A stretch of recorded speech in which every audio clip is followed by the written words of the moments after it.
What could be the reason a young girl refuses to leave school with her father and her teacher calls the police? Let's find out the unsettling reason and let us know where you're listening from today. Miss Thompson, a junior school teacher, becomes worried about her new student after noticing the girl frequently arrives in dirty clothes and is mostly silent. One day, she follows the girl home and uncovers a startling truth. "We're welcoming a new student this semester," Miss Thompson announced to her class. "Everyone, please extend a warm welcome to Emily." Emily shrinks in her seat as her classmates greet her. Her discomfort increases when some students inquire about her origins and reasons for transferring. Miss Thompson is aware of the heartbreaking circumstances that led Emily to join their school mid-year. Feeling empathetic upon reviewing Emily's transfer papers, she quickly redirects the students' attention. "I'm certain we'll all become better acquainted with Emily over time. For now, let's begin our math lesson." The students reluctantly open their workbooks. Emily stays silent, keeping her head down so her dark hair conceals her face. Miss Thompson leans down beside her desk. "Hi, Emily. I want you to know I'm always here if you need someone to talk to. Changing schools is challenging, but I believe you'll adjust soon." Emily glances up, and Miss Thompson catches a glimpse of her sorrowful brown eyes. "The poor girl has endured a lot." "Thank you, Miss Thompson," Emily whispers. Miss Thompson places a comforting hand on Emily's shoulder and continues with the lesson. After school, she waits outside to meet Emily's father. A sturdy man approaches them. "Hi, Mark," he says. "Did you have a good day at school?" Emily nods and moves away from Miss Thompson to join her father. "You must be Emily's dad." Miss Thompson offers her hand. "I'm Miss Thompson, her teacher. Nice to meet you, Mr. Johnson." Emily's father smiles and shakes her hand before turning to Emily. "Why don't you wait in the car, sweetie? You probably want to put that heavy bag down." "I need a moment to talk to Miss Thompson." Emily looks at her father puzzled, but quickly runs to an old picture nearby. "I'd appreciate it if you could keep an eye on her. I discovered that the reason she transferred is because her mother recently passed away." Miss Thompson examines him. "How is she adjusting?" "Some days are better than others. I haven't seen her and Sean as much as I'd like since moving here for a job. I believe things will improve once we settle back into our routine. I'm sure she'll miss Sean's smile. Don't worry, I'll do everything possible to help Emily feel comfortable. She excelled academically at her previous school, and I'm excited to see her thrive again." True to her promise, Miss Thompson keeps a close watch on Emily in the following weeks and notices concerning changes. Emily frequently arrives in the same set of clothes, which are often dirty and stained. She remains quiet during lessons and isolates herself on the playground, ignoring classmates' attempts to include her in games. Despite Miss Thompson's efforts to encourage her, Emily stays withdrawn until one day she pleads for help. As the class ends, other students chat noisily while leaving, but Emily approaches Miss Thompson's desk. Standing with her head down and arms crossed tightly, Miss Thompson asks, "Is everything okay, Emily?" The girl shakes her head and mumbles words that Miss Thompson can't understand. "Speak up, sweetie. I can't hear you." Emily yells, "I don't want to leave school." She raises her hand and looks at Miss Thompson with tear-filled eyes. "I don't want to go with my dad. Can I live with you instead?" Miss Thompson is heartbroken by Emily's desperate plea. She moves closer and gently places a hand on her shoulder. "Why don't you want to go home with your dad?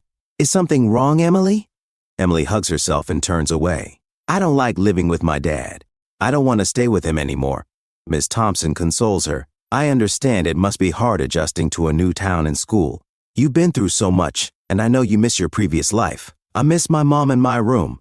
Mark appears at the door, his strong build blocking the exit. "There you are. I was worried when I didn't see you outside." Emily turns and steps back from her father. "I'm not going with you." Mark's face falls. "Come on, Emily, don't be like that." His lips tremble as tears stream down her dusty cheeks while she looks at him. "You know I'm trying my best to be a good dad, don't you?" Mark crouches in front of her. "Times are tough right now, but things will get better someday. You'll see." After a moment, Mark extends his hand to Emily.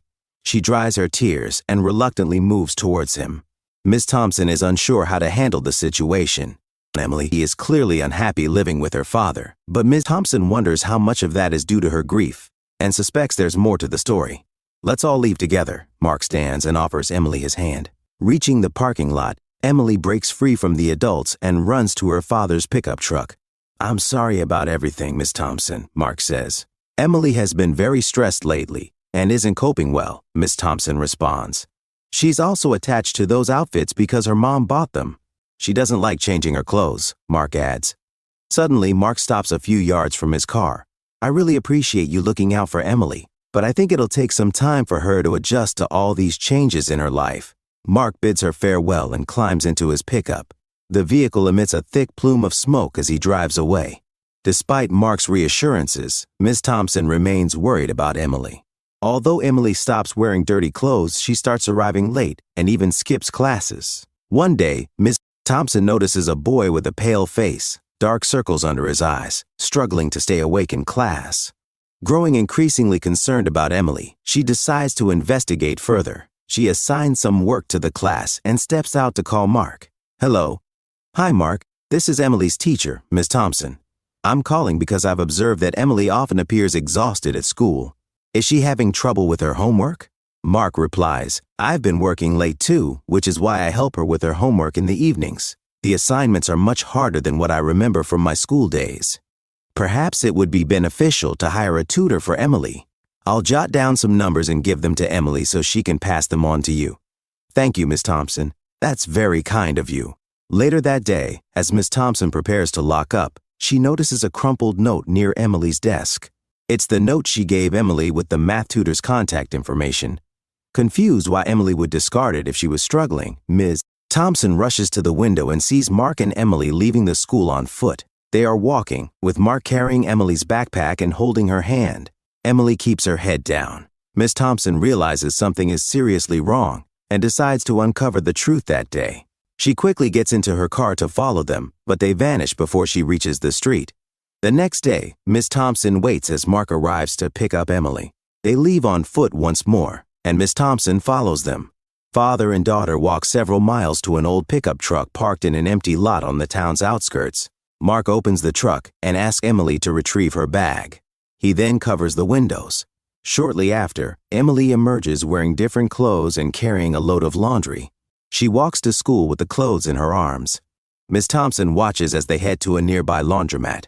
Miss Thompson crosses the street and looks through a gap in the old shirts covering the windows. What she sees shocks her. This situation can't continue. She grabs her phone and calls the police. Miss Thompson, what are you doing here? Emily runs toward her, followed by Mark, who looks bewildered. I'm putting an end to this, Miss Thompson declares. The police arrive and inspect Mark's truck, finding only folded clothes, pillows, blankets, and a teddy bear on the dashboard. It's clear that Mark and Emily are living out of the pickup truck temporarily. Mark turns to the officers, unsure of how to respond. I lost my job due to an injury at the factory, but I'll find a new one soon. We won't be homeless anymore. I don't mind it so much, I swear, Emily cries. My daddy brought my pillow and teddy bear so I can be happy, and I am. Please don't take me away from my dad. The little girl grabs a police officer's hand. Nobody wants to separate you and your dad, honey, the officer says. But we can't allow you to live like this. It will get cold soon, and you need a safe, warm place to stay. Turning to Mark, the officer adds, I'm taking you and your daughter to a shelter, sir.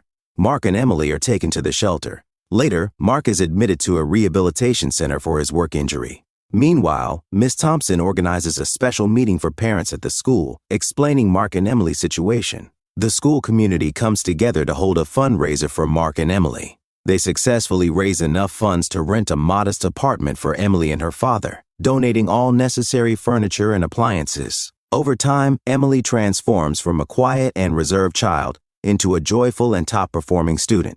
She eventually earns a full scholarship to college. If you enjoyed the video, please give it a thumbs up and share it with someone who might find it meaningful. Thanks for watching, and I'll see you in the next video.